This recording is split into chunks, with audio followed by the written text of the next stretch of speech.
আল্লাহর নবীরে যেই ব্যক্তি জানার সত্ত্বে বিশ্ব নবী বলবে সে কাফের হয়ে যাবে।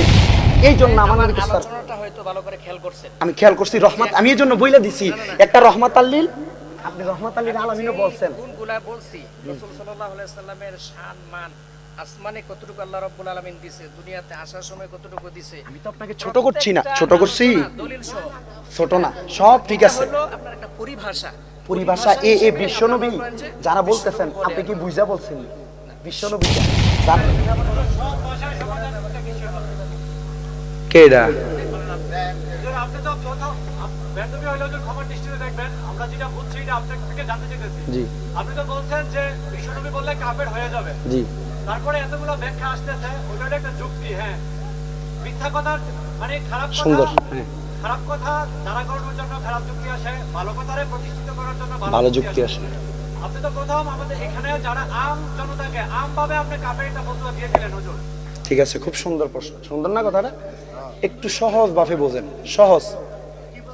আজও পর্যন্ত আল্লাহ পাক রব্বুল আলামিনের কোরআন শরীফ বা হাদিস থেকে কোন জায়গায় এই বিশ্বনবী শব্দটা কেউ দেখাইতে পারবে না। আই ক্যান চ্যালেঞ্জ করলাম। আমার ছোট্ট একটা প্রশ্ন তাহলে হুজুর, বলেন। কোনো কিছু মনে করবেন না, আমি কোরআন হাদিস আমি জেনারেল লাইনে পড়াশোনা করি, তারপরে মক্তব থেকে যে ইসলাম শিক্ষা গ্রহণ করার যোগ্যতা আমার ছিল ওটাই আমি করছি। কিন্তু বিশ্বনবী বললে কাফের বলা হবে, কোন জায়গায় আছে এটা বললে আমরা উপকৃত অনেক হব, উপকৃত হব, মাশাআল্লাহ। কোরআন এবং হাদিসে থাকবে না, কারণ কোরআন হাদিস আরবি, এখানে তো বিশ্ব থাকার কথা না। আচ্ছা কি আছে? ঠিক আছে না, কারণ কোরআন শানে বলেছেন বাবা, কথা বইলো না, কথা বইলো না,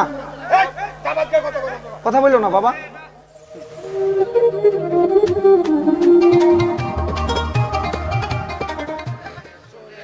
তাহলে আল্লাহকে ডাইকা কলব পরিষ্কার করলে আল্লাহ মুমিনের কলবের মধ্যে বসতি করে। সুবহানাল্লাহ কোন না?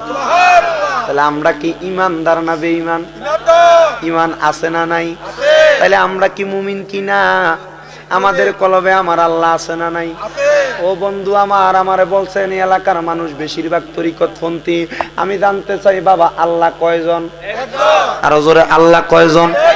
কুল হুয়াল্লাহ, কুল হুয়াল্লাহ। আল্লাহ কতজন? বন্ধু আমি জানতে চাই আমরা সবাই কি ইমানদার না বেঈমান? আমাদের ইমান আছে না নাই?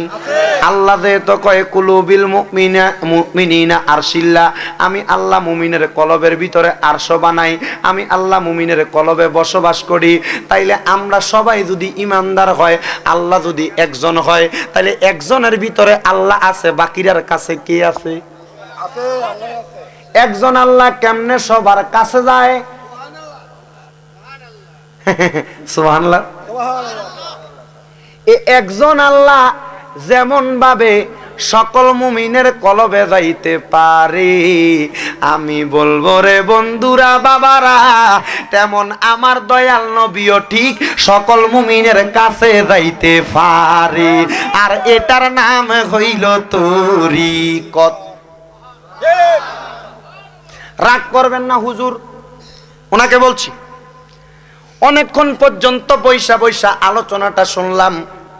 উনি ওয়াজের মধ্যে একবার কইতাছে বিশ্ব নবী, আর একবার কয় রহমাতাল লিল আলামিন।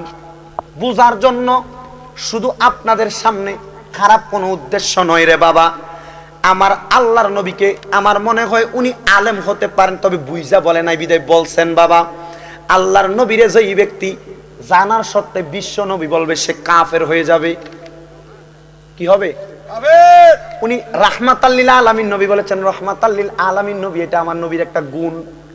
তবে বিশ্ব নবী যে বলবে জানার সত্ত্বে সে কাফের। কেন শোনেন, বিশ্ব কাহাকে বলা হয় যদি আমি আপনাকে প্রশ্ন করি, আপনি নিজে বলবেন বাবা শোনেন হুজুর, আপনি রাগ করেন না, আমি বুঝাইতেছি, তাদেরকেও বোঝাই, কারণ ইমান বিধ্বংস হওয়ার সম্ভাবনা, কারণ আল্লাহর নবীকে বিশ্ব নবী বলা এটা ইমানের ঘাটতি থাকবে। কেন শোনেন, বিশ্ব কাহাকে বলে? সায়েন্সের কোন স্টুডেন্ট কি আসো এখানে?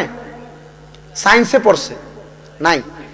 সায়েন্সের যারা আছেন এই সায়েন্সের ছাত্রদেরকে জিজ্ঞেস করবেন, বলে বাবা বিশ্ব কাহাকে বলে? সে বলবে নবমণ্ডল এবং ভূমণ্ডলের মাঝে যা অবস্থিত এটাকে কি বলে?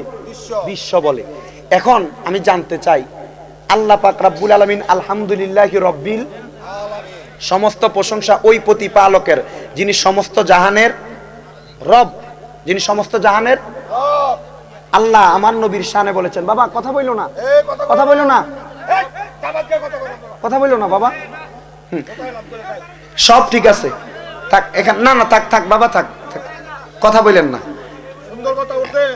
এই কথাটা মনোযোগ দিয়ে শোনেন, এটা কিন্তু আপনাদের শিখার বিষয় বাবা, আমাদের ঈমান হরণ হয়ে যাবে, এটা আমাদের ঈমানি বিষয়। বিশ্ব নবী বললে আমার নবীকে বলা হবে একটা বিশ্বের নবী, তবে না না না, আমার আল্লাহর কোরআনের আয়াত প্রমাণ করে আমার আল্লাহ যত জাগার জন্য রব, আমার নবী হইল তত জাগার জন্য রহমত। আসমানে আল্লাহ আছে না নাই? জমিনে আল্লাহ আছে না নাই? তাহলে ওই আল্লাহ, আসমানে যে আল্লাহ, ওই আল্লাহর প্রশংসা আপনারা করেন কি করেন না? জমিনে যে আল্লাহ, ওই আল্লাহর প্রশংসা করেন কি করেন না? আখেরাতে ফুলসেরাতে মিজানে যে আল্লাহ, ওই আল্লাহর প্রশংসা করেন কি করেন না? তাহলে আল্লাহ যদি সমস্ত জাহানের রব হয়, আমার নবী সমস্ত জাহানের জন্য রহমত, বিশ্বাস আছে না নাই? আরো জোরে কন্যা বাবা, বিশ্বাস আছে না নাই? এই জন্য আমার দয়াল নবীকে বিশ্ব নবী বলা যাবে না। বিশ্ব নবী বললে আমার নবীর শানমানকে ছোট করা হয়, আমার নবীর শানমানকে নিচু করা হয়। যারা জানার সত্ত্বে নবীকে বিশ্ব নবী বলবে তাদের ঈমান হরণ হয়ে যাবে। ও বন্ধু আমার, আল্লাহর নবীকে বলতে হবে রাহমাতাল লিল আলামিন, আল্লাহর নবীকে বলতে হবে রাহমাতাল লিল আলামিন। সিরাজুম মুনির নবী, রাহাতুল আশিকিন নবী, সিরাজুস সালিকিন নবী। আমার নবীর একটা গুণ নয়, হাজারের হাজারের হাজারের হাজার গুণ আছে আমার নবীর। জোরে বলেন সুবহানাল্লাহ। এরপরে প্রশ্ন হলো, নবীকে বিশ্ব নবী বলা যাবে কিনা? প্রায় এই প্রশ্ন দেখি অনেকেই করে, আমাদের নবীজি সাল্লাল্লাহু আলাইহি সাল্লামকে বিশ্ব নবী বলা যাবে কিনা? বিশ্ব নবী মানে কি ভাই? সারা পৃথিবীর?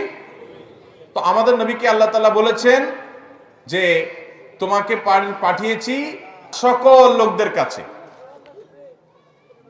সকল মানুষের কাছে পাঠিয়েছেন আল্লাহ তাআলা আমাদের রাসূল সাল্লাল্লাহু আলাইহি সাল্লামকে।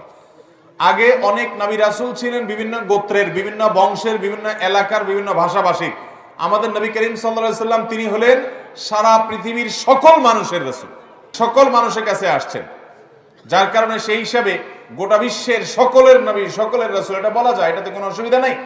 কিন্তু আবার তাকে